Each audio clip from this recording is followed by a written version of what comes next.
Hi everybody, today I'm going to give you a tutorial on the Garage Door Minder version 2. Plug your receiver in, light blinks one time. When the garage door opens, the receiver is activated and the light will blink.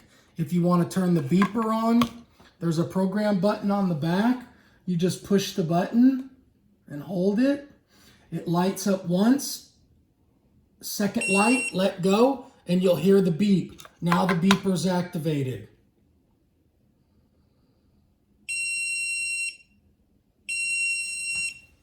You want to turn the beeper off? Push the button. One light shows up, stop, beeper is off. Now you're just back to the lights.